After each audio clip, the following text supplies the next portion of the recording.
Bill Clinton, you covered the impeachment of a president the last time this country was embroiled in or enmeshed in an impeachment proceeding. Yes, this is my second impeachment. Yes, right? That's right. Yeah. You're one of the people who actually has seen this movie before, close up. Talk about Bill Clinton. You cast the Clinton chapter as deceit. And you go the chapter about him, yes. About him. And you go back to the 92 campaign and you roll forward to the impeachment process.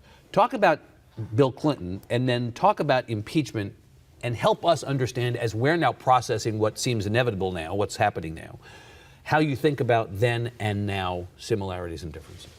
Well, I have been with Bill Clinton for a long time, and beginning in, as you said, in 1992. I was assigned to my first presidential campaign by CBS News in 1992. Right. And because I was new at CBS, they assigned me to a minor candidate who probably wasn't going to go anywhere. He was the governor of Arkansas. Some sort of windbag governor of Arkansas. Exactly. Who nobody had really ever heard of. Right.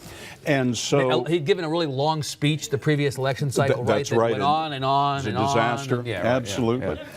And so I get a call from the national desk one weekend. They said, I have to hurry to Little Rock because my candidate's dropping out of the race.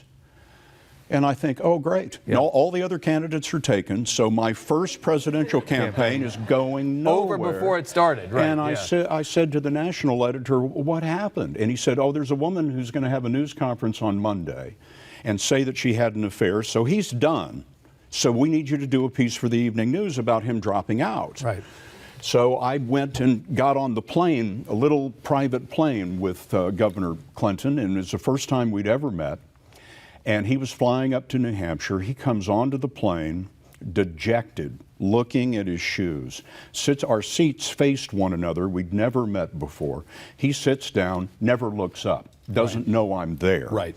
And I finally leaned forward and I said, Governor, I'm Scott Pelley with CBS. I'm going to be covering your campaign. And he looks up from his shoes and he said, well, let's hope it lasts a while. And that was my introduction to Bill Clinton. Yeah. So now, fast forward to the impeachment of the president.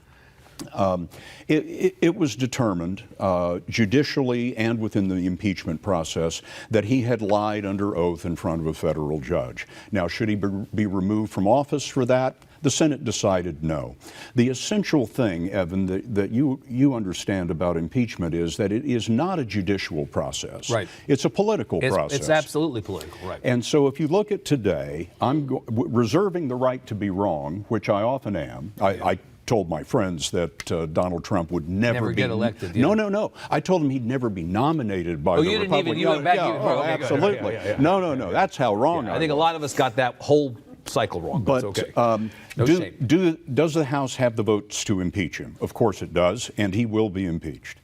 Does the Senate have the votes to convict him? Absolutely not, and I don't think they will. So the theory of the case that there is a group of Republicans who are actually more uncomfortable with the circumstances as they've been presented, and who at that moment will actually say, for the good of the country, we're going to join with the Democrats and we are going to vote to impeach and remove. You think not? Jeff Flake was here a few weeks ago and he said, honestly, if this were a secret ballot, you'd have 30 or 35 Republicans who would probably vote to impeach him. Well, that could be, but it's of course it's not going to be, and it's also a 2/3 vote in the Senate. Right.